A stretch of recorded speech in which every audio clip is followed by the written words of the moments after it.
Hello fellow Guardians, I have a new Magic Find endgame build for you, with cheap and expensive versions. They can both run high-juiced maps, but the expensive version has more quality of life and survivability. We also have a Discord for about a month now.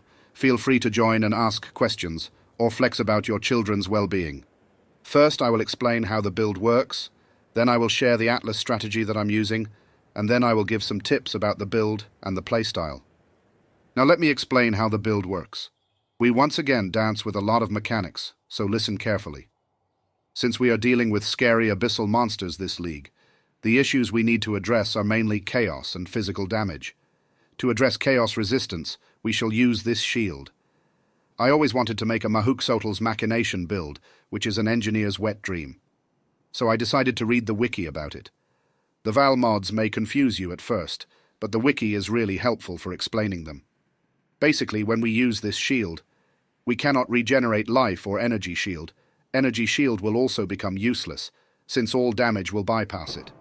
If that wasn't enough, we will also lose 5% of energy shield per second.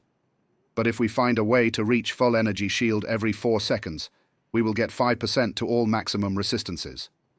Best way to do that is leech, and since we are barons forever, our children will leech us life if we can get 1000 strength.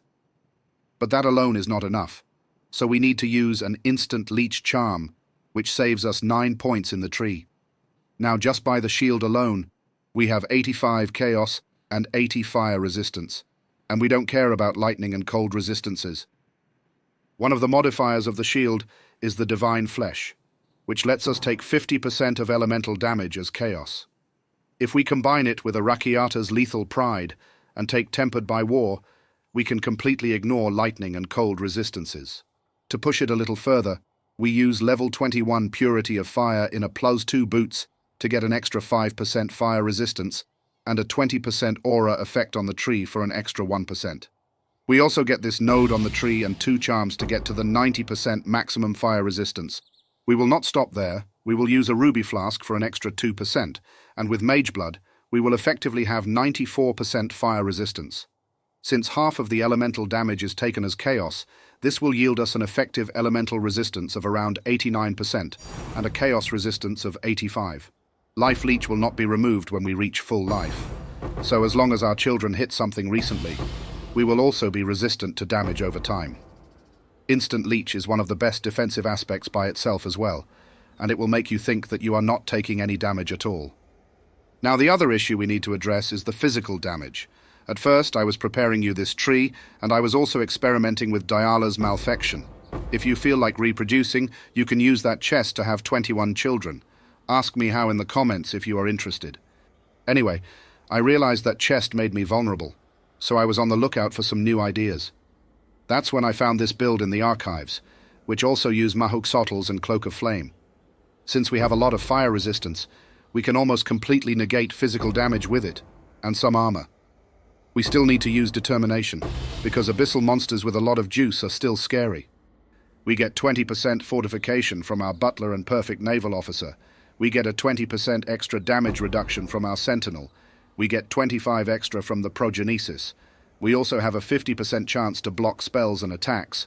We get critical immunity from the garb of the Ephemeral on our Butler, and he also wears Asenath's gloves to curse enemies, make them blind, and explode them. We also have the good old cast when damage taken and Immortal call combination, which gives 35% elemental and 70% physical damage reduction when we need the most. We summon Perfect Warlord to get permanent endurance charges, which will give us extra physical damage reduction and increase the duration and effect of the Immortal call. If you are a POB warrior, you may already know that our children start their lives with 40% elemental resistances. So in order to protect them, we need to use a ring like this to get at least 35% minion resistances. You can craft it yourself with essences of rage. You should also craft your cluster jewels with fundamental fossils, or chaos spamming. Medium cluster jewels are also very important for their defense. They will also need block, so in the cheap version we will use Bone Offering. You should really use Impossible Escape to get Decay Ward, and use Spirit Offering instead. However, I bought it when it was 5 divines. Yesterday it was 50. It's a good upgrade, but not mandatory. Now let's talk about our damage. First of all, We tried Ray's zombie of slamming in the Discord, and the conclusion was that it provides much better clear speed with the exchange of minion life. But you shouldn't worry about that if you take the minion defense measures, which I will be explaining soon. Last league I tried so hard to use forbidden jewels and get sanctuary, but it wasn't possible because we didn't have enough flask slots. Now that we have, we can use bottled faith to create extra large consecrated grounds. This flask will give us no benefits at all, since our faith lies in our goddess Atziri, and we cannot regenerate life. But we can work on that consecrated ground to increase our children's damage further and heal them. With bottled faith, we can use these charms, this node on the tree, and sanctuary jewels to reach 50% more damage on consecrated ground. It will also heal our children, so they will basically feel at home in the juiced maps, as it will almost always get triggered, and we will simply walk on a consecrated path. If you come across a stubborn rare and you are out of faith, simply face tank them to use sanctuary. I still use Marta's teaching, but since we are not going full crits anymore, you can use an aggressive wand to boost your damage even further. As a matter of fact, I'm saving up for it now. It is very expensive this league. We use these Spectres for the offensive auras, which made this build possible only in this league. For the rest of the gear, we try to get as much quantity as possible, for obvious reasons. We have about 50% item quantity, which is the sweet spot according to this table. Now let's talk about the Atlas.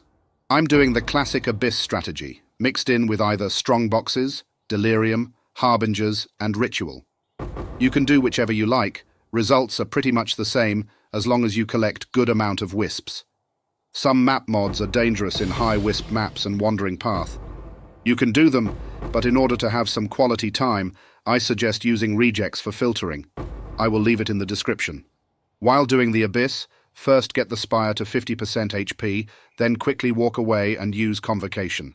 Wait a minute or two until all the rares are spawned, then go near the Spire again for the kill. If you don't kill the Spire, it will spawn infinite normal monsters, so your game will probably crash at some point. If there are some nasty rares like Soul Eater, kill them first before going in for the Spire. You should spam Shield Charge and Spirit Offering as often as possible to trigger Bastion of Hope. And don't forget to summon your Sentinel every now and then.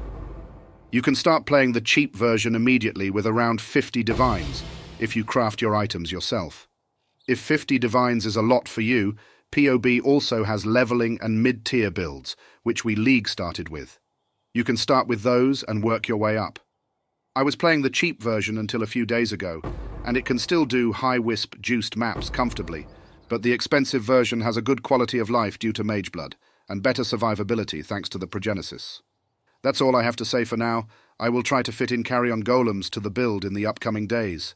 Feel free to ask any questions in the comments below. See you next time.